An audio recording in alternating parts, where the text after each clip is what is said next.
What is going on, everybody? Welcome back to the Phaithful Phanatics show, guys. We are live tonight on DSM-Media's Philadelphia YouTube and Twitter channels. Do yourself a favor, do us a favor. The same way we start each and every one of our live streams here. Make sure to follow us on Twitter at DSM_media is where you can find us. And then check out the link tree in our bio. It will take you directly to every social media platform, that we are available on. If you guys want to be interactive throughout tonight's show, like my man D-Rab is doing right here, like you can see on the screen, make sure to check out the YouTube link specifically, smash that subscribe button, share it, like it, friends, family, any other Philadelphia sports fans that you may know of that could enjoy the content. We appreciate it. I'm one half of your host, Dylan Davis. To my right, my faithful co-host, Scotty. We're feeling better. Yeah. I'm feeling better. The voice is back for Scotty. I know we're a week out, but hey, we have an entire offseason to soak in this Lombardi trophy. So the celebration did not stop on Friday with the parade. We're going to talk about the parade. We're going to talk about a bunch of different things. One thing I want to get into with my man today and with you guys in the comments is the word legacies, and take a look around who was on this roster and what it means for certain people, certain players and coaches, legacies, as the Eagles won their second Lombardi in less than 8 years. So we're going to talk about that. The NBA All-Star weekend just took place. If you did watch it, if you didn't consume any of it, I consumed a little bit each night, which was the tail end of the dunk contest. For a little bit of Mac McClung. Yeah, the three-peat. There was one three-peat over the last 2 weeks. There was one. Former Sixer Mac McClung. Oh man, takes home the dunk contest yet again. We're going to talk. Can we say this? Yeah, can we say this, man? This little All-Star Four Nations Cup of NHL is fucking 10 times better than the NBA All-Star weekend, bro.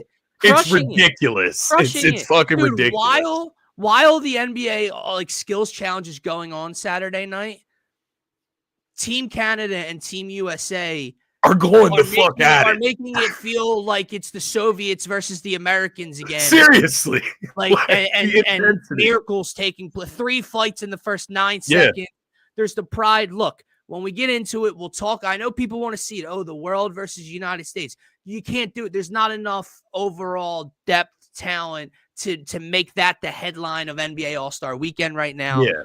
But basically, we're going to just trash it, and within trashing it, we're going to trash this team right here as well. So we got that to talk about. Phillies first full practice today. Pitchers and catchers obviously reported earlier last week. They got their first spring training game coming up this Saturday. I believe the first televised one is Sunday. So this Sunday, nothing else to do. Maybe whoever gets to start, you get to watch some Phillies baseball, which will be nice. But in the coming weeks, we'll get more and more geared up for football season. March Madness is approaching, man. We're a couple weeks away from getting those brackets on Selection Sunday. So we do have a lot to talk about. It's just not all positive like we've been accustomed to over the last X amount of months and weeks when it comes to strictly Eagles. Yeah, but we can start positive, right? And we can talk about the Super Bowl parade. We can talk about some of these legacies that you wanted to get into today. So let's start at the top. Let's start where we've been riding high. We don't have to start so low. As the show goes on, we'll get there for sure. But just coming off the parade, man, let me ask you this. Like, what was your favorite part? I know we didn't get to go down. We were sick. We didn't get to go down and get in it. But you do get a clearer sense of the speeches, of, the different things that are happening throughout the parade. So I'm curious. It doesn't have to be a speech. What was your favorite part of the parade? Honestly, bro, it has to be I think the first thing I texted you. And that is immediately leaving the stadiums. And it was Jalen Hurts. You couldn't wipe that smile off his face if you tried. Yeah. If you took like a power cleaner, you know what I'm talking about, those circular floor buffers, you could not take that to his face and remove that smile, dude. And I said the same thing to you. I said it to my uncle, and basically the response was that's king of the world type shit right there. I'm on top of the world right now. And that was my favorite part, because when we get into legacies, he's going to be one of the guys we discuss, and just all the kind of talk about him. But seeing Jalen take it in and kind of exhale in that moment now finally was awesome to see. And Saquon, Saquon just put on a show the entire day. I mean, he's running with the Lombardi. He's finding ball boys in the crowd and pulling them over and letting them join the parade. He's riding police bikes. He's taking pictures with little girls for their birthday. I mean, Saquon stole the fucking show, but yeah, no, I agree. Saquon definitely. It's been cool to see a different side of his personality as well. Just for the whole Jalen Hurts thing, I do tend to agree with you. Even the whole Michael Jordan campaign, like just having that like official Love Hurts like the city with the love sign down at Love Park. And you have the hoodie, which, I mean, dude, the dude is like iconic, just the way he presents himself as well. Like, he is so like Philadelphia. He just looks like he should be the He dresses like Mike, bro. Yeah, he is. He has that nostalgia, that nostalgic look to him, that aura. And I hate to use that term because it's such like a little meat rider, like little troll on the internet sort of like word, but it is real with Jalen Hurts. He has an aura, and I think something deeper there, man. The fact that Michael Jordan and the whole Jordan brand has decided to make him the face of their brand. Yeah. To your point, like looking like Mike in these moments, sitting there with the trophy after the bowl. Like he's having these classic defining moments that we're going to look back on in like 20 to 30 years and just be like, God damn, that was the dude. Just the way, like, I'm not going to take it too far, but I think it says something that the Jordan brand takes Jalen Hurts of all people. They could do anybody. They could do anybody in the NFL and make them the face of the Jordan brand. Yeah. But it's Jalen Hurts that gets selected because there is something that goes along with the play. It's not. And I'm so grateful to have him as our quarterback right now because it goes beyond the cigars and the smile and the look and the dress and the fit and the aura and everything. The leadership. It's the intangibles. I want to rip your heart out in the biggest moments. I show up in the biggest moments, and it's that mentality. I mean, the dude I think has the highest completion percentage ever in in 2 Super Bowls so far. Obviously broke the quarterback rushing record in this past Super Bowl. I mean, so he definitely shares those qualities. That when Jordan Mailata says to him after the deep ball to Smitty, like they can't fuck with you, and he says, "I know," like that is. Yeah. It is. That's Michael Jordan, like that type of confidence. He doesn't have to say it first, so let you say it. But then he'll let you know he does. He does agree. He'll let you know that he knows for sure. But seeing him down there, dude, soaking it all in from the jump, like the moment that first bus took off with Howie and BG and him and Lane and the trophy, you couldn't wait. It's the first thing you noticed, and he took it all in. So that was fun. He got off the bus a ton, which I'm watching the beginning of the parade, and Saquon got off, and a couple other people got off of the buses, and I'm like, I couldn't tell if that was something I could see Jalen doing. And he did quite a bit because he doesn't do all the drinking. He has a cigar. He's very chill, but I will say the moment. If you're asking for the moment of the day, it was him and Saquon with the Lombardi, right? Like by Logan, was it Logan Square or whatever? Yeah.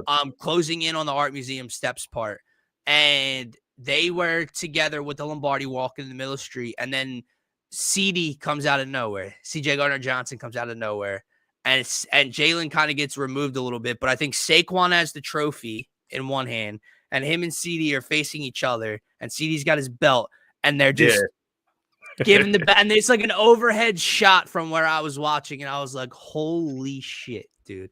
Like just completely – just a thumping, just embarrassing, the Kansas City Chiefs. But that was the moment – then you have the fun parts, right? You got Quinyon and Nolan. Nolan is who I would be. Baby, Nolan. I would be Nolan Smith, like out there just going buck wild, letting it complete loose, and just acting a fool, soaking it all in. But Q was a funny one as well. He was out there. It was nice to see the young guys let loose. Like they get to do that so early on in their careers that how does it not motivate you to want to get back to that moment? You know what I mean? Like that's like the ultimate motivator to be able to be kings of the city and walk around and literally do whatever you want and have everybody bowing and clapping for you, applauding you. Like it is a dream. And I feel like just hitting that pinnacle, you just want to see what the next one would be like, right? And maybe that's a driving force in their young careers, man. We got this question from Martian. You got Nick Foles going up to Doug asking if you want Philly. Or obviously we had the mic'd up clip of Nick on the sideline with Kellen Moore and saying, we score, like we get this, we score, it's over, just call it. Walks away and then a deep ball touchdown to Smitty. It's so tough, man. Philly is much more iconic. If you were asking me like which one I enjoy, like if I could go back and watch, it's hard. It's such an iconic moment. I mean, there's a fucking statue outside of the stadium because of that moment. It's a trick play. But you want Philly.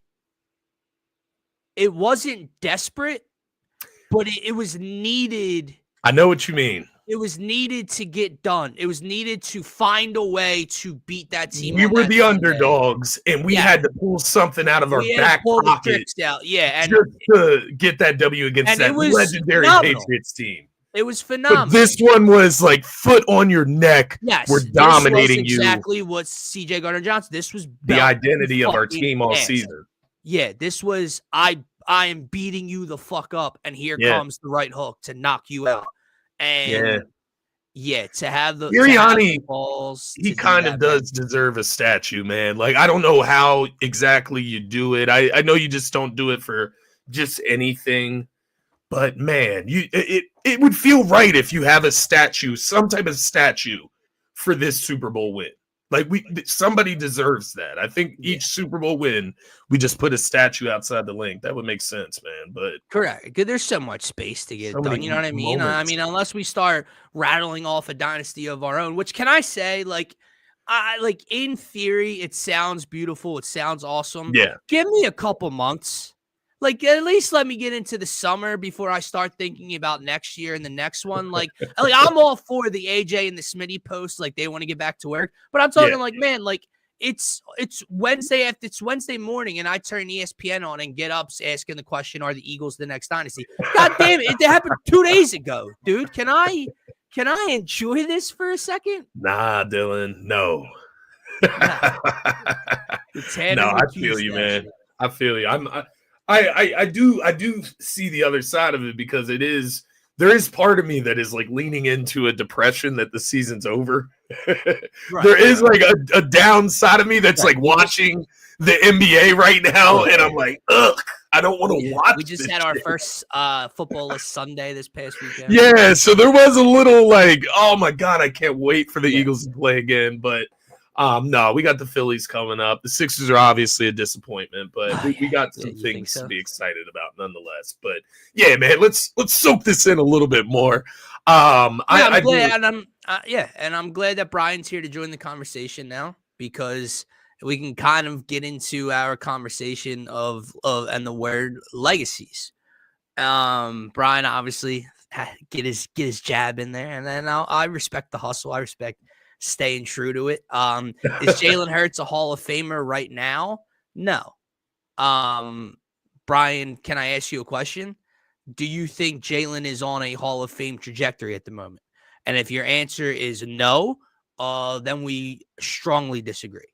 And I would love to know. Well, I mean, I wouldn't love to know his explanation because we all know his thoughts on Jalen, but Jalen Hurts is 1000% on a Hall of Fame course trajectory. I'm not going to say after 4 years as a starter, Scotty, that he's officially there. But I mean, I'll ask you this. Is Eli Manning a Hall of Famer? You asking me personally? I mean, like, is it like not would you like? In my opinion, no. But is he going to get in? But is he probably? Okay. Like it's a fair question. Too. I view Jalen Hurts higher than Eli Manning, though, at the same time as well. But to your point, Eli Manning, 2 rings against Tom Brady, that New England Patriots. And that's why. And my point is Jalen's got 1, and not many people have them. So, it puts you when you what happened last Sunday, man, it automatically puts you up here in those types of conversations. When you get that done, it puts you up here, right? Like, so my question would be, is Eli Manning a Hall of Famer? Whether you would put him in or not, the answer is yes. I would assume so, right? Is Phillip Rivers a Hall of Famer? Is Matt Ryan a Hall of Famer, right? No. The bar is really low. No. Like, these guys are getting in, I'm man. saying they're not. I'm saying they're not. Yeah. So when you get one of these, you get a Super Bowl MVP, second Super Bowl in 3 years. He's been in the playoffs every time. He has an MVP candidacy season under his belt. A few more years of success, and Jalen Hurts will have a Hall of Fame career. And I do think I know maybe it shouldn't matter, but I do think as Jalen continues his career in Philadelphia, becoming number one in all of Philadelphia quarterback metrics is going to be a big crucial step in that trajectory as well. And once again, I know like we don't have the best quarterback history of all time, but if Jalen Hurts is number one in every statistic of Eagles quarterbacking of all time, that's once again going to lean towards consideration for the Hall of Fame as well.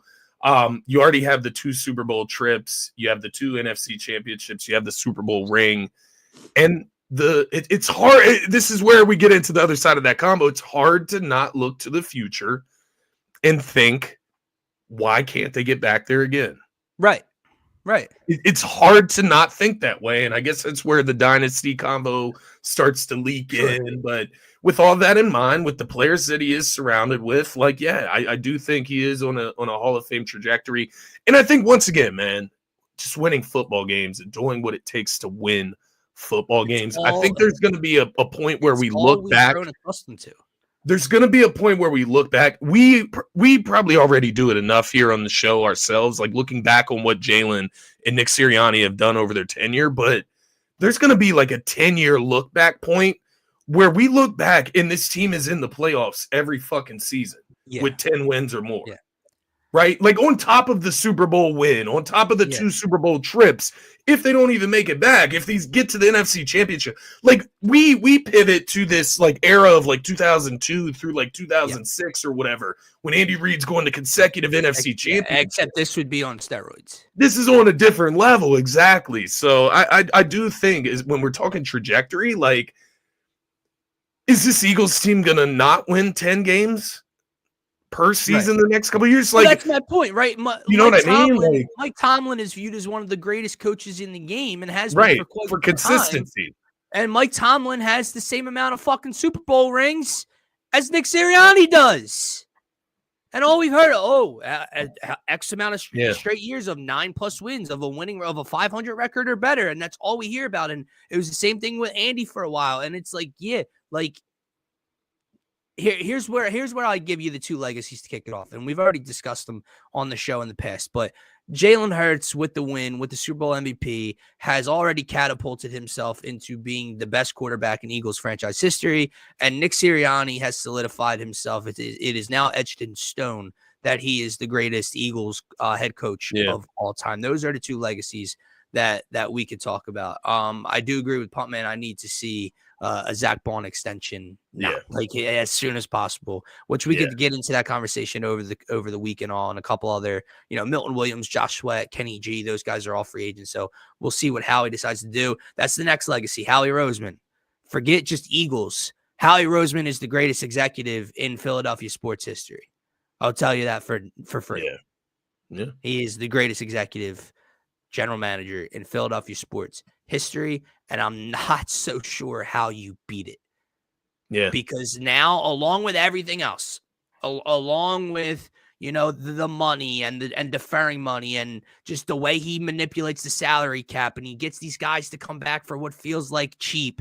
And he's a wizard. Oh my, every offseason. How does he do it? On top of it, the accolades are just starting to pile up over the last decade, less than decade.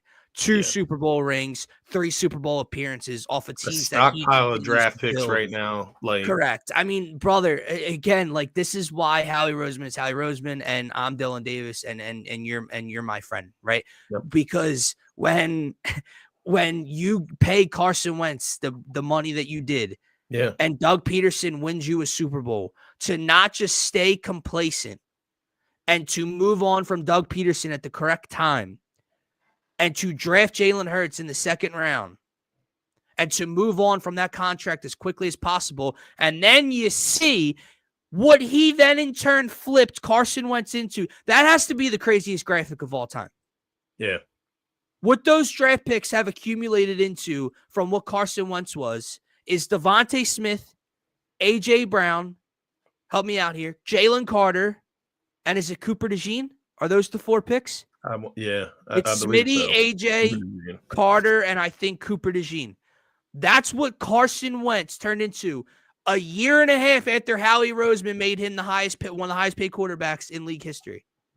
Yeah. The initiative and the ability to move off of mistakes quickly like that, the way that he's aced his every draft class over the last 5 years, it seems like he hits on 4 different pieces. Yeah. It's unbelievable, dude. Because that was kind of the last piece for nod. Howie. That was the nod. Yeah. The last piece for Howie was the draft portion. Like, we knew everything else he could do well. He can make trades. He can hit the free agent market and get deals done that other teams can't get done. But there was a question mark about the draft classes, right? The Jalen Reagors of the world in the past, the different looks like that. But he's completely erased that with like the last 4 drafts. Like, he's completely erased any doubt in any picks that he's going to make. And, it leans into this thought, man, where we can obviously get into what deals will he get done for free agents. Like, yes, we want Zach Bond back. We would want a lot of these guys back, but at the same time, I do trust Howie to make the right decisions on who's going to stay and who's not. And if a guy is too expensive or if he goes above a number that he's not comfortable with, I'm going to trust that Howie knows best. Because not only has he done the things like that with Carson Wentz, but he gets a guy who has turned out to be a nuisance like Hassan Reddick off the team, right? Yeah. Didn't pay him, didn't just, bend the knee and give him what he wants.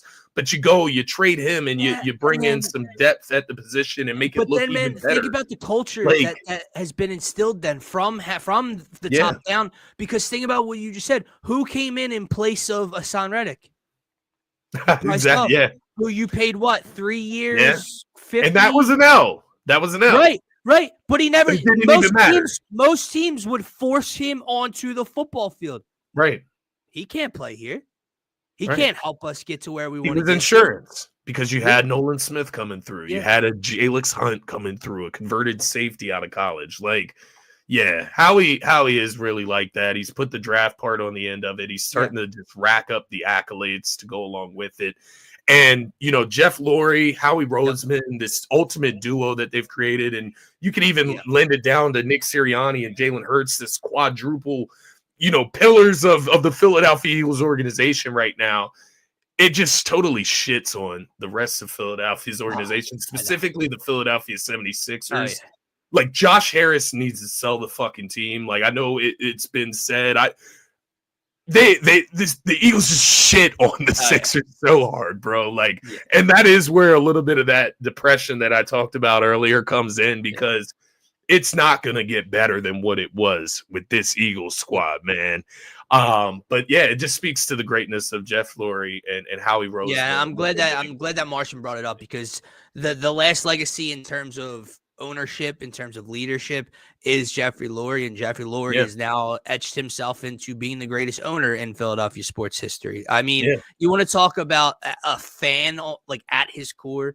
He's basically one of us with the money to be able to help. You know what I mean? Yeah. And to Martian's point, that's why Howie is able to manipulate the cap at times, and other teams just aren't doing it because other owners aren't willing to part ways with money up front, and that's what they do. And these signing bonuses get inflated, and you know, the AAV or future years, it gets moved, and then they restructure, and you know, they do a lot of different things. I mean, remember if 2 years ago, before we went to the Super Bowl in 2022, I believe is the year, or is that the year after, one or the two, when we thought we were moving on from Slay and Fletch, and all that was getting off of the contracts and restructuring a new one. Yeah. So Jeffrey Lurie, Jeffrey Lurie wants to win more than anyone, and that's all you can ask as a fan is for your owner to want to win as badly as you do. Yeah. Because they will put the assets into trying to accomplish that on the table. And this isn't an axe to grind with John Middleton. I think John Middleton is awesome. I do think John Middleton really wants to win. The Phillies do spend, I'm not going to sit here and tell you the Phillies don't. They are top 3 to 5 payroll in baseball, and they have been for the last 4 or 5 years since they've been going in for this thing. But when you come out and tell people I want my fucking trophy back, this offseason, we're going to talk Phillies in the next couple of weeks. This offseason, we'll see how it ends up playing out. But I think the best way to look at it is that John Middleton is a top, right? A top owner in the MLB. Yeah. He's willing to spend, but Jeff Lurie is the best in the NFL and in the city. And the reason I say that is because just look at how the Chiefs have lost piece after piece of their core that they've had over the years, right? Just the way they've handled the championships over the years and kind of where their team was at this season. And I think you just look across the way and you see the Eagles and the way that they're handling money, that you have Joe Burrow pointing to the Eagles as Cincinnati, do that. You know what I mean? We are the we are that organization in the NFL, man. And it's something that you're starting to see in other fan bases as we've won the Super Bowl now. We kind of knocked that off the totem pole in a sense. They're starting to dig into other things, right? And all it is, it's just jealousy. Oh yeah, of the organization, the roster that the Eagles and Howie Roseman and Jeff Lurie have put together. It is so sweet. We talk about this all the time. What's your favorite quote to tell me?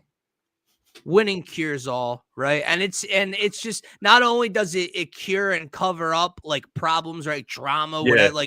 I don't care if you guys are fighting with fans. I don't care if you're fighting amongst yourself. There's drama in the locker room. Who's not friends, whatever. Winning cures all. And it's even sweeter when it comes to those other fan bases and some of the takes, because the amount of asinine tweets and clips, whether it's from fans, whether it's from trolls, whether it's from people actually in the media still holding some of these, thoughts about Jalen Hurts, the one clip Justin Herbert dialogue of the old dude disgusting. Talking. Yeah, dude. I mean, he has Dak Prescott over Jalen Hurts. He has Baker Mayfield over Jalen Hurts. He has Justin Hurts. It just kept going. And I've seen some Niners fans come out. I've seen more Cowboys fans come out. And it's been absolutely hilarious. But that's the most beautiful about what happened. It's just funny. Once that confetti fell last Sunday, you can say whatever you want to me, and I don't care. Because winning cures everything. And I really don't care what you have to say on the matter anymore, because my quarterback has a ring. Your favorite quarterback doesn't. Let me ask you about this one player, man, and we can move on in a couple minutes here if you want to. But when I came up with this topic kind of for today, this is who I was thinking of. And I remember in the offseason, in the summer, not a lot to get into. Training camp hadn't started yet. It's the dead season of baseball. You and I had some fun giving our top 5 athletes per team of all time, where we did our top 5 Sixers, we did our top 5 Eagles, our top 5 Phillies, so on and so forth. And I remember looking back after the Super Bowl, and I'm thinking about one player in particular who I had on this list, but I think I had him around 4th, or he might have been 5th, to be honest with you. And I want to throw it out there to you and the chat. Is Lane Johnson the greatest Philadelphia Eagle of all time? And hear me out why I say this. He's now got the second, right? Not only does he have the second, is he the greatest? Was he already the greatest or top 2 greatest Eagles of all time at his position? Reign of dominance for a decade plus. Lane Johnson has been the best right tackle in football for a fucking decade plus. and he now has 2 Super Bowl rings, right? Like Kelce and him had one. Kelce's the greatest Eagles center of all time. He's the fan favorite. A lot of people have Jason Kelce on their Mount Rushmore, not Lane Johnson. He's got the second. He's been the greatest player at his position for a decade plus, the greatest in Eagles history.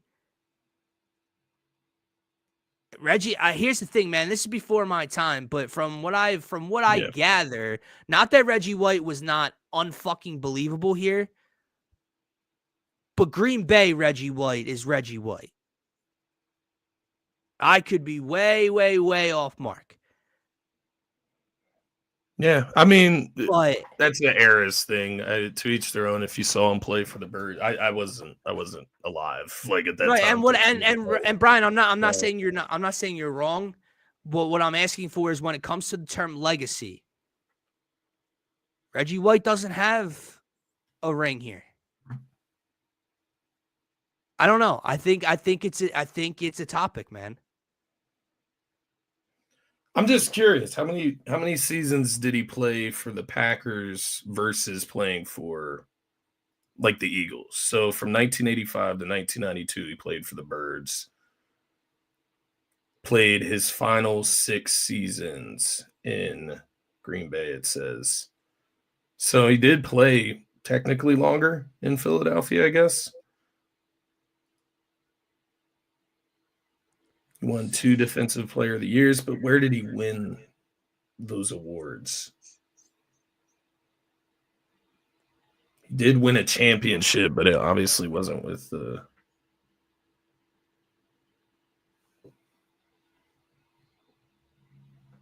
I don't know. I think it's a fair argument. If you like lived through that era, I was born in 1993, so that was literally before my time. Right. I'm not gonna tell Brian he's wrong for my money. No, and I do kind of agree with the fact that Reggie White is the greatest player to wear, the most talented player to wear an Eagles uniform. Accomplished overall in his career, even after Philadelphia too. Right, and what I'm talking, I'm just saying when you talk about the legacies here, is he the greatest Eagle? I don't have a ring with Reggie White as an Eagle.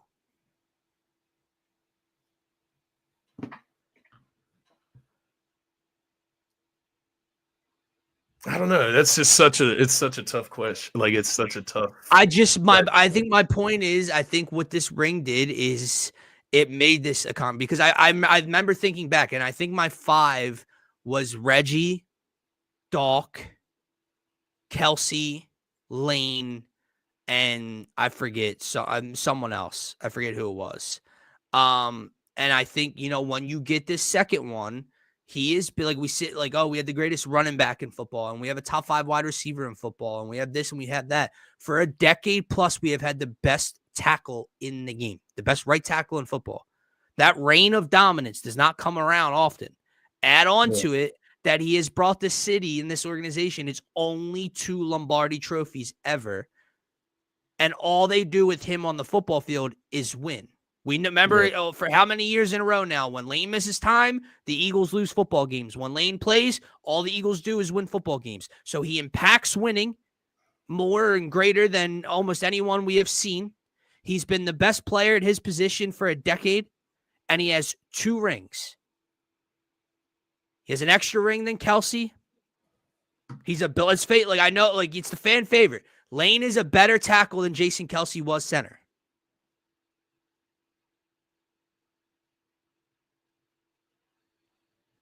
I think my whole point is I think it's a conversation, and I don't know that many people go around saying, "Oh, yeah, Lane Johnson might be the greatest Eagle ever." Yeah, I'm sitting here, I'm looking at because I just had to see like with Reggie White because obviously I know over time like you've heard about him your whole life, but just to give you perspective, man, 1985. 13 sacks. Yeah, I'm looking at it. 1986, 18. 1987, 21. 18. 11, 14, 15, 14. In all the seasons that he was on that Philadelphia defense. Yeah, 2 defense player of the years.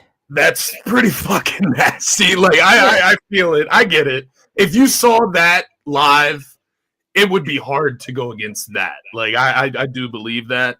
But yeah, to just like answer your question, for me, yeah, Lane Johnson, I think legacy-wise, right? You can argue impact because you can argue quarterback impact versus a right tackle. You can argue edge or defensive end impact versus a right tackle. Like, you can argue those things. For sure.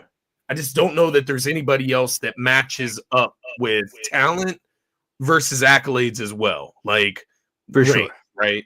You can't win MVPs or offensive player of the years as an offensive tackle. I think for this, man, it comes down to the argument of when you talk about the best versus the greatest. Like, you know what I mean? Like, Tom Brady's the greatest. Tom Brady's the GOAT, right? But Tom Brady's not the best quarterback you've ever seen throw football. Yeah. Right? They're two different words. And so I think that's it. Like, I think talent-wise, I think Reggie White is the greatest Eagle to ever. I think he's the greatest player to put on an Eagles uniform, right?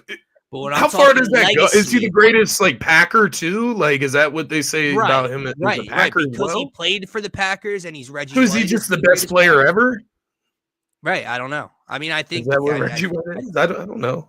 I think he's in the conversation, right? Like, I think it's defensive players of all time, right? Like, it's Lawrence, it's LT, it's him, it's Lawrence, whatever, but. Phil's in the comment. Let me throw this back out there. If you're missing the conversation, TR, if you don't know what we're talking about, we were talking about legacies on today's show. And the question I threw out there now, after getting his second Super Bowl, is Lane Johnson the greatest Eagle of all time? I don't mean the most talented player to put on an Eagles uniform, because that's what we've been discussing, when it comes to Reggie White, right?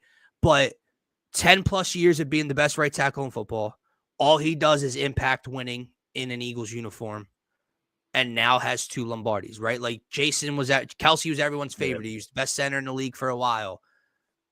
He's got the 1. Lane's got the leg up, so I think it's in there, man. This is a good call out by Brian as well. Like, Jason Peters, like, we can't just forget about him. I'm not saying him over Lane. I think Lane is over him at this point. But yeah, that was a good call out by Brian, because Jason Peters had that title, that like legendary staple on our offensive line for the longest as well, man. And he finally got his ring that year. Obviously, he didn't play in the Super Bowl, but he still was on that team. But to Brian's point, he ends his career like going to the Cowboys and then some other shit. So right. You kind of constant, the ending was just the fading light of it. Tarnish legacy. You tarnish the legacy. We got Lane isn't the greatest, but he's up there. Who is TR? Marshall chiming in saying Lane is the greatest. They don't lose when he plays football games. It's crazy, man. I'm curious who the other option would be. Well, I guess like Reggie White, but like, I mean, TR is throwing out 2-6. Saquon. For a one-time season, I mean, it's hard to argue, like, the greatest season ever. Well, like, he might have had the greatest. He does have the greatest Eagles season ever. Yes, that is a fact. And if you want to talk about impacting winning coming here, but I'm glad we had this. I'm glad we had this little chat. But Howie's the greatest Eagle. Hey, it was an argument, but yeah, man, it's sad, this whole conversation, because like Brian Dawkins was like that GOAT of my childhood, and like he just that could still be your favorite Eagle, because again, these are all different. It's all different terms, right? Yeah. Like, Brian Dawkins is my favorite Eagle of all time. Like, his energy was my new favorite Eagle. Incredible. But that doesn't make him the best Eagle of all time, right? Reggie White's the most talented player to ever wear an Eagles uniform. That doesn't make him the greatest Eagle ever, right? So, that's where that Lane Johnson conversation kind of strikes for me, is he has surpassed Kelsey with this second one on the offensive line, and there hasn't been a guy as dominant at his position than Lane Johnson has been in an Eagles. Like, what would it take? What would it take for Jalen to surpass Lane Johnson? And the reason I ask that is because he's most likely, like, he's just not gonna get like all pros. Right. You know what I mean? Like maybe they switch it up this season, take a little bit off of Saquon, go back to a little more heavy passing attack. Those guys have the ability to surpass a guy like Lane because it's the court, right? It's the most important position, right? Right. But if all right, if we go out and go and repeat next year, and Jalen's got his second, right? Well, all that means is Lane now has his third. So it's like. It's like it's not Kobe and Shaq, duh, but it's like Kobe and Shaq. It's like, can you do it without me, right? So it's like it would have to be one of those scenarios. Lane ends his career with 2, and Jalen wins 2 more post Lane Johnson era, and now Jalen Hurts has 3 Super Bowls in 10 years and whatever. So something like that to get thrusted up in there. But that's a good point. That's a good point because Lane in the speeches at the parade, his interviews after the Super Bowl, it doesn't sound like retirement is in his like near future as far as like his expectations. So, if Jalen Hurts wins a third, or not wins a third one, but goes to a third Super Bowl, maybe wins a second ring, most likely it will be Lane getting his second as well. So, multiple Super Bowl MVPs though. Yeah. If that were to happen. TR, 1,000%, man. Nick is the greatest head coach of all time, and it's for the Eagles. Jalen's the greatest quarterback of all time. Yeah. I think Nick is like clear cut. I think he might be the most clear out of like Jalen, Lane, BG, like those type of guys that we're talking about legacies right now. I feel like Nick is like clear cut the best. Am I tripping? Here's the thing. I think Nick, you could already have made the argument before the win. And then the win just really, really did it. Yeah, Jalen, Doug was the only one in his way. Jalen needed if you were Jalen, you couldn't go 0-2, especially with all the questions and the doubters and everything. Yeah. You could not afford to go 0-2 there, right? Because at that point, what's the knock? What was the knock on 5 for all those years? So what? Jalen just got one step further, right? Than 5 always did. But now, that's out of the fucking question. So that's what winning does. It cures all my problems. All the mental health issues for the last 4 months were worth it. We're 1,000% worth it. I do agree, man. I do agree, bro. Like, just it is a good point, man, to just soak it in. Like, we are over a week since that big game, right, and that big win. But as I get older, you realize like how much they really mean, man. Like, coming off of that Super Bowl win in 2018. Even then, bro, like I think back to it and I was thinking like we finally got over the hump. Like we can turn into something like sustainable here. Like Carson Wentz was injured for this one. When he comes back, we're going to be even better. Like that's the way I was talking. And like now you look back at that situation versus this one, even this is set up so much better than what that team was for future success. That one, in reality, when you look back at it with Zach Ertz's contract, a lot of those guys, I can't remember all of them when you're coming out of that, but there were some big contracts that needed handed out, right? You had the Brandon Brooks, you had different things like that, and those guys were a little bit older. Yeah, this team is average age of 26. Man, if you go back to that 2018 team, you had Stefan Wisniewski on the interior of your line that came back for, I think that was a 1-year deal at that point, and he wasn't back after that. Brandon Brooks obviously didn't last much longer here. You had Vaitai starting in the Super Bowl, who I believe went and got paid in Detroit. Was it that offseason or the offseason after that? Jason Peters obviously was who Vaitai was filling in for, but he was at that point of where now he's injury plagued and getting older. So your line was nowhere near in the condition that it is in right now. You lost Garrett Blunt. You lost. Was Jay Ajayi there the following year? Maybe he was. I don't believe so. Been injured. I don't know. I don't think he actually might have been there from one. I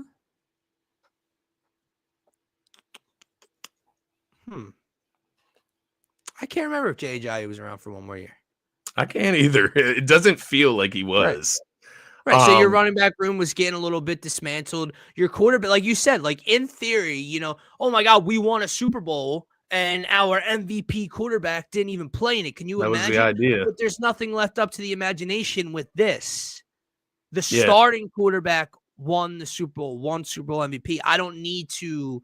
There's no hesitation with can we do this, right? Yeah. And then defensively, yeah, man. Like, all right, we're gonna sit here anxious. I really want Zach Bond back, or I really want Milton Williams back.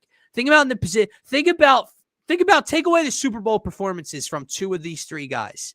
Yeah. If 3 weeks ago I told you, hey man, all we have as free agents for this specific offseason is Zach Bond, Milton Williams, and Josh Sweat, what would you have said? And the odds are you're going to be able to bring one back, right? Like, if we hone in on Zach Bond, let's bring Zach Bond back. The thing that people need to keep in mind as the offseason goes on, and yes, we're going to lose somebody that we wanted to bring back, whether it's Milton, whether it's Josh Sweat, whether it's Becton. Just remember, Jalen Carter needs paid. Like what TR just said there, like we're talking about legacies. Jalen Carter is a guy that can continue to improve, develop, turn into a perennial defensive player of the year candidate, wreak havoc on the defensive line. He's so young. He's already got his first championship. He brings that pedigree from Georgia where he had multiple championships. Like, he is a guy that can build his resume up here as well, man. But you do got to keep some money open for these guys. They got to get paid. And obviously, we're going to talk about, we'll rank these guys in terms of who we want back most and most important. But let me ask you this before we move on to Adam Silver and the All-Star Weekend and the Sixers here for a little bit. We lost Kellen Moore now. He's moving on to he took the head coaching job in New Orleans. How important is it that Vic doesn't retire, man? How important, seriously, how important is it that Vic Fangio doesn't walk off into the sunset, which he deservingly can do? He could. But how important is it that he doesn't? Not only would it be another offseason having to replace both coordinators, but just the difference, man. It has a lot to do with the guys on the field between the white lines, okay?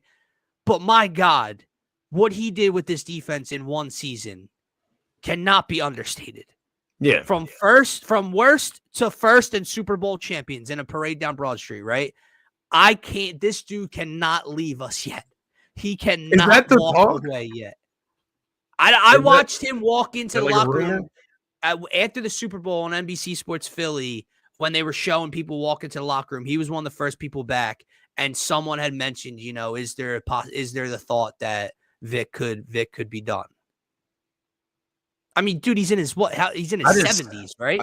I just don't get that vibe. Like, when you can continue to win, I feel like he came to Philadelphia because he was ready to just lock in as a defensive coordinator, kind of right off into the sunset. Yes, but not after one season. I think I get it. He would be jumping the gun a bit there. He still does his job at a very high level. But yeah, to your point, I think it would be a disaster. It would be much bigger than even losing Kellen Moore on the offense. So he's 66. He's not as old as I thought, but he's 66. And I just feel like Philly, he loves this city. I do feel like he has a 3 to 4 year span in him. I think we could get 3 to 4 years out of Vic here. Which I barring health issues, different things like that, right? Family, different issues there, outside things. I think playing a part. Outside of that, I think we can get 3 to 4 years of him. I think that's why he came here. I think that's why we partnered with him. The idea that he's not going to go and look for another head coaching job. But on the other side of that, we still do have a few more years of good defensive coordinating. All right. But yeah, it's huge. We definitely need him. We can't afford to lose both coordinators. And realistically expect to go back to back, right? We're talking about difference of expectations. Just thinking you could get back to the Super Bowl and maybe have a chance at winning it again, or you being the favorite to go back to back. Yeah, I think that's a little bit of the difference that we're talking about there. But yeah, Vic Fangio is huge. It's huge, bigger than Kellen Moore easily. I agree, and also shout out to Kellen Moore for not pulling a Jonathan Gannon and being distracted and leaving us high and dry on the biggest stage and emptying the fucking clip on Steve Spagnuolo's ass, and just coming away with a humongous W. But all right, man, let's pivot here. Obviously, we're 50 minutes in. We're not going to spend a lot of time on this, but we have to start to transition out of all Eagles talk. The Eagles have taken up an hour plus of our show 3 days a week for the last 5-6 weeks. So it is, we have to start to pivot, and it's not a pretty place that we're pivoting to. It's not where I want to be pulling all my energy and attention into. I have not watched really any of this team over the last couple of weeks. They're hard to watch, but we're going to talk some basketball. But let's start with the NBA as a whole. We're not going to get into the Sixers just yet. Let's start with the NBA as a whole. NBA All-Star Weekend, man. They're getting ripped, and deservingly so. And obviously, you kicked off the show by talking about it. Like, you're watching the NHL muster more attention and energy from people than your product. And that is a horrible thing. And this has been a conversation for the last do I want to call it a decade? Maybe it was in 2015 when we were really having these hustle issues, in terms of players wanting to be involved and play hard and do different things on this weekend. But close to a decade now of we just keep circulating this, and you have Mac McClung three-peating the dunk contest. Don't get me wrong, some of the shit Mac McClung does is insane. It's I wouldn't mind seeing Mac McClung jump over a convertible and reverse slam against Ja Morant. You know what I mean? Like, I wouldn't mind seeing that uphill battle. But before Mac McClung's doing his thing, there were 10 straight missed dunks this past weekend by Andre Jackson and some dude from the Bulls I've never seen or watched play before. Stephon Castle as the rookie is in it.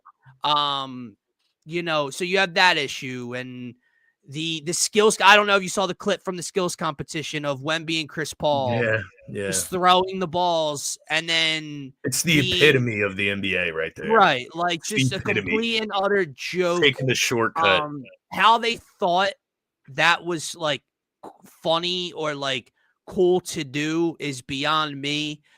They get ejected, like they get disqualified from it, and then like act like shocked that they got disqualified from it. Which has to be like the first disqualification in NBA skills challenge history. Maybe.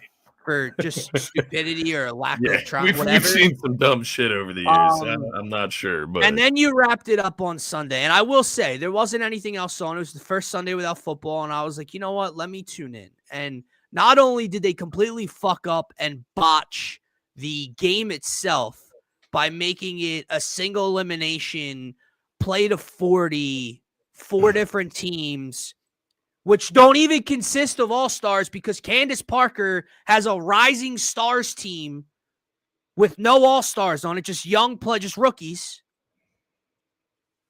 They're involved in it.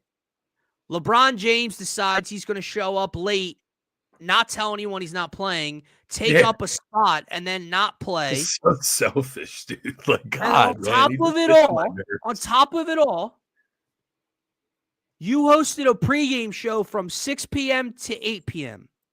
Coverage from 8 to 8:40 before any basketball was played, and then it didn't wrap up until almost 11 p.m. And within all of it, about 27 minutes of basketball was played in totality. They started the championship round. I'm not fucking joking. They started the championship round. It was 11-3. Someone called a timeout. They came back from commercial and did a tribute to the TNT. Wall-to-wall coverage of mid. Did we lose Dylan in this moment? Because that is just that is epic. If so, just to piggyback off what Dylan was saying, there wasn't really anything on last night that you could watch instead of the ratings got so low they had to cut Dylan off. He was just tarnishing the league. But I decided to watch Louisville versus Notre Dame last night. instead of the NBA All-Star weekend. Because, as somebody who used to play basketball, I take pride in like playing hard, playing hard, right? Like playing the sport the right way. It's really hard for me to watch. Can I get him up here? All right, that's a first, man. Well, it's a first because I've never had my laptop do this to me. Okay. Like I'm on the safety valve. I did the whole show from my laptop, so we didn't have these issues. And then all of a sudden, I look down on YouTube, and the NBA, man, on my screen, and NBA had to step in. They had to step in and cut you off because you were sinking the ratings even further, man. Yeah, I was telling them, to your point, like as somebody who used to watch used to play basketball, excuse me, at a decently high level, right? Like I cannot stand to watch the NBA on a night-to-night basis. I think Draymond Green said it correctly. He called out his own era, but like it's your fault. Like, but you're right. 1, it's because these guys run up and down. They just shoot threes. It's like all about who's the fastest to get up the court. There's no organized set plays in the basketball game, and I don't know. It's not fun for me to watch, man. So I watched Louisville versus Notre Dame last night. Seriously. Like, that's where I'm at with the NBA and All-Star Weekend especially. But, yeah, they have a major issue. It's a major issue. It was such a joke, bro. And I think it was right around where I cut off at. But, like, they literally, Scotty, did a 15-minute tribute video, had Ernie, Shaq, Kenny, and Chuck come out on the center court with Kevin Hart, where Kevin Hart then gifted them 3 different gifts for, their time at TNT. And then the players came out and, congratulated in the 11-3 in the championship round of their All-Star game. Like, you've been on air since 6 p.m. You didn't do this after the game. You didn't do this before the start of the championship game. You did this after the game started. It's not even a game because you turned it into this pointless fucking tournament, playing the 40. Dude, look, I see Martian. It's not the worst idea because you do have star power on both sides. You would have a Giannis, you'd have a Joker, you'd have a Luka, SGA's Canadian. Like you'd have guys. I just don't think there's enough bodies to fill the world side. It comes down to this for me, Scotty. Go back to the East versus West, or have 2 captains, Team LeBron and Team Giannis, whatever, and draft your squads again. Do whatever you've been doing, okay? Just fucking try in the fourth quarter. I'm not asking you for 48 minutes of competitive basketball and defense and hustle. Yeah. Fuck around, throw oops, shoot from half court for 3. Try in the fourth quarter and make something worth it for the winning team or the chat, whatever you have to do. But all it comes down to is the dudes on the floor. They don't fucking care. And they can't seem to find a way to be incentivized. And the thing that bothers me most about their argument for trying in this game or trying a little bit in this game, Scotty, is not only that they used to, like where guys just did you guys just see clips of every All-Star game someone breaking their leg because they were trying in a meaningless game? It also irritates me because you guys run 5s in the offseason behind closed doors. Yeah. You're going at each other's throats. There's phones out. There's clips of Devin Booker and someone going at it one-on-one in a meaningless, no financial gain type of situation. Yeah. But you slap the fans across the face every year because it's a meaningless game, apparently. Yeah. They don't try in the regular season games. Yeah. I mean, you're not even fucking wrong. The fourth quarter of the regular season games, you're lucky if you don't have like a blowout either way, right? Like somebody's blowing somebody out. Pause.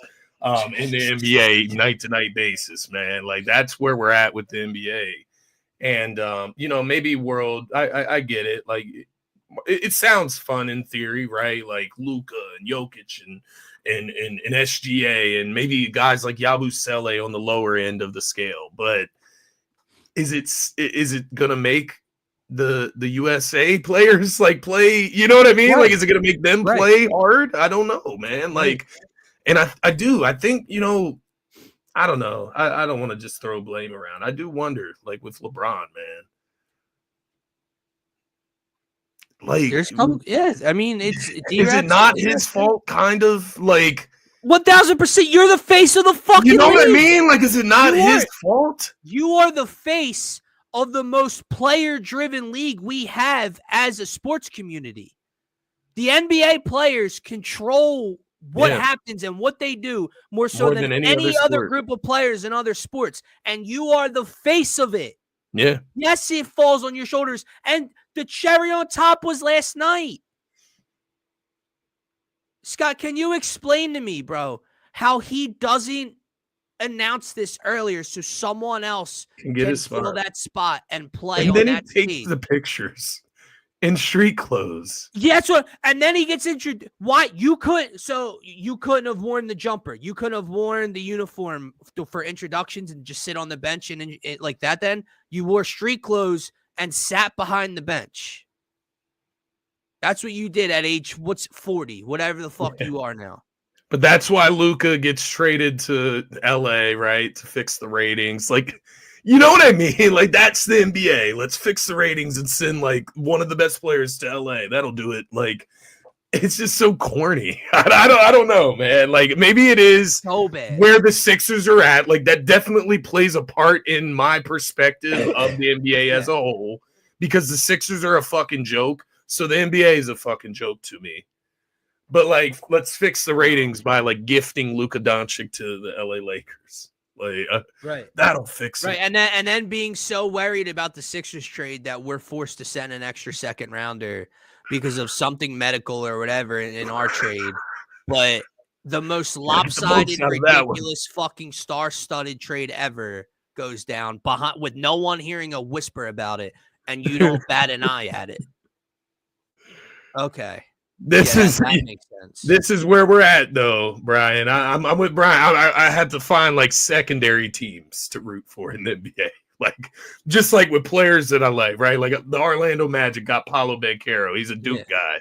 I'll root for them in like random ass games, whatever. Like, that's how low the Sixers have me right now. The Sixers have me completely checked out of the NBA as a whole. Like, I know I'm ripping into them, but this isn't just because of this year. This has been an ongoing fucking thing. And then I'm just ready for March Madness at this point. Like, I'm ready for like I used to say it all the time as like growing up, and I meant it.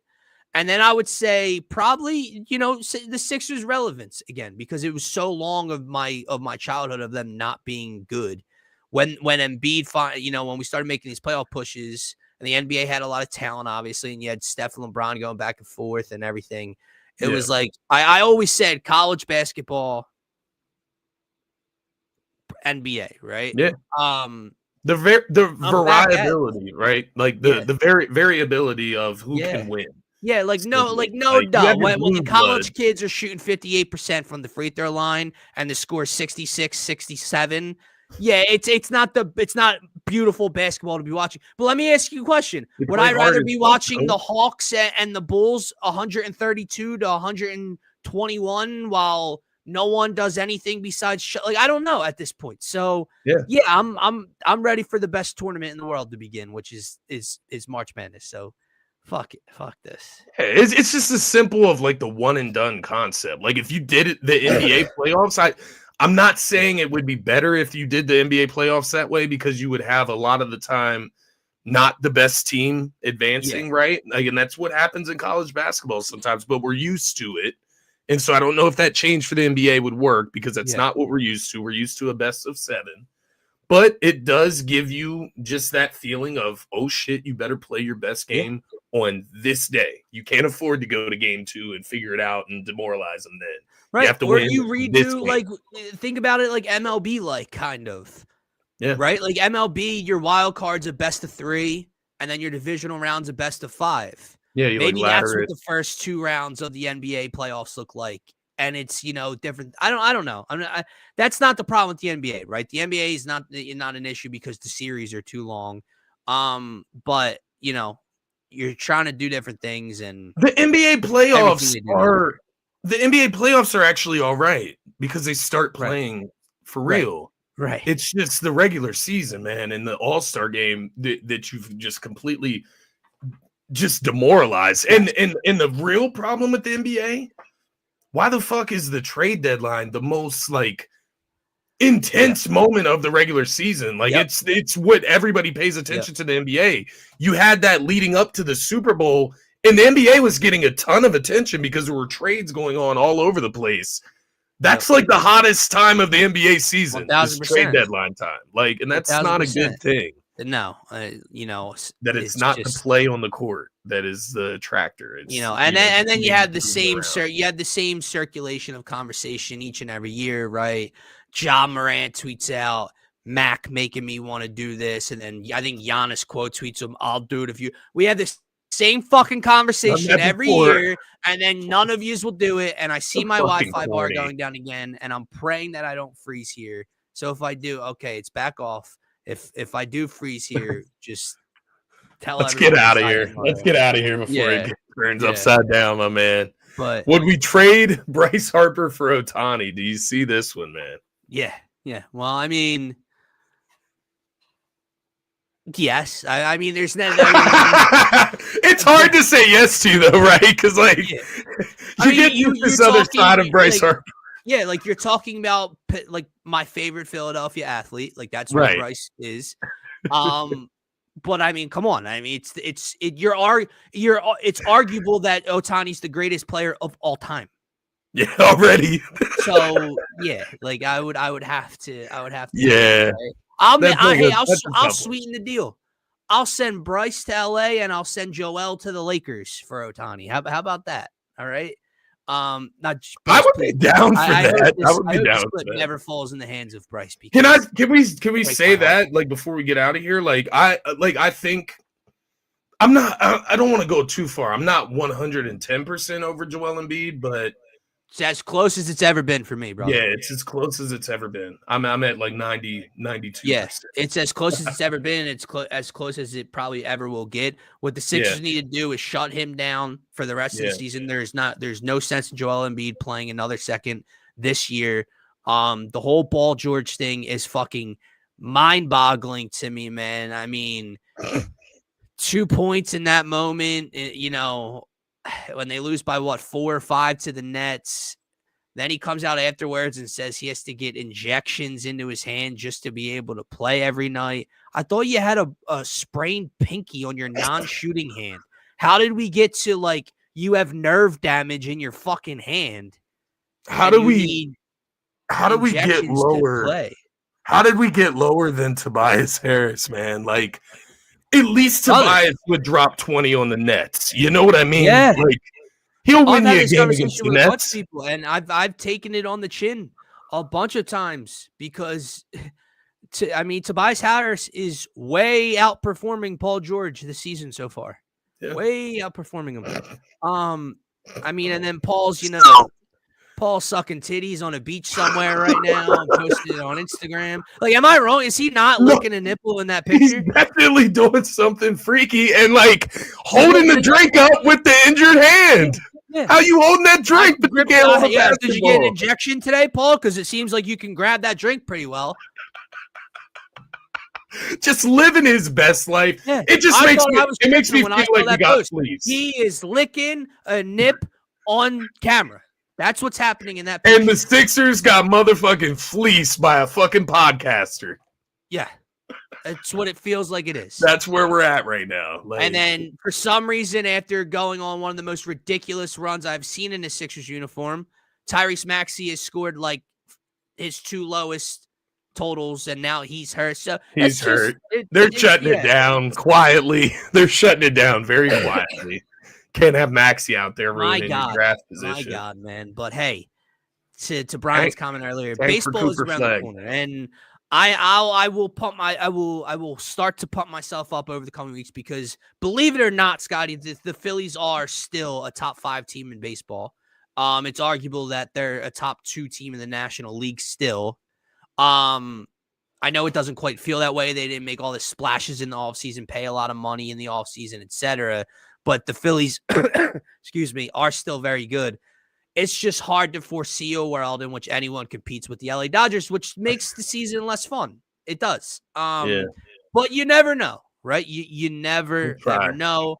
It's good news that the Dodgers won this past season and got the job done, because now, it is hard to repeat and get over that. Opening up for a letdown. Yeah, right? yeah. Even though they just continue to buy everybody. So, with that said, guys, let's get on out of here. An hour and 10 minutes Thanks for later. Cooper Flag. Yeah. Duke, tune in tonight, Virginia. That's fun basketball. Yes, sir. Yeah. Maybe we can tank for like Knipple or something. I don't know. Give me something. Give me something to live for. I don't know. Look, brother, I like our man. I like our man in the royal blue Con, all right? But if we're tanking for fucking Knipple, it's the saddest time of my 76er fandom. It's quite literally. I feel you. And it's funny because he's a top 7 pick, and it's like anything after 6, we don't even get the pick. So not gonna happen. But man, the Eagles are champs nonetheless. So it makes sure that like none of this matters. That's the good thing, right? I don't have to stress about the Sixers. Maybe I'll stress a little bit when the Phillies come around and like really get going, and after the All-Star breaks, different things like that. But yeah, Birds won the Super Bowl, man. That they did. None of this other shit matters. It doesn't matter. Guys, for myself, for Scotty, make sure to follow us on Twitter. Check us out on YouTube. Subscribe. We continue to climb each and every day with a few new subscribers, which we obviously greatly appreciate. But let's continue to tick that number up and up. Yes, peace out and enjoy the rest of your Monday night. Peace, everybody. Go Birds.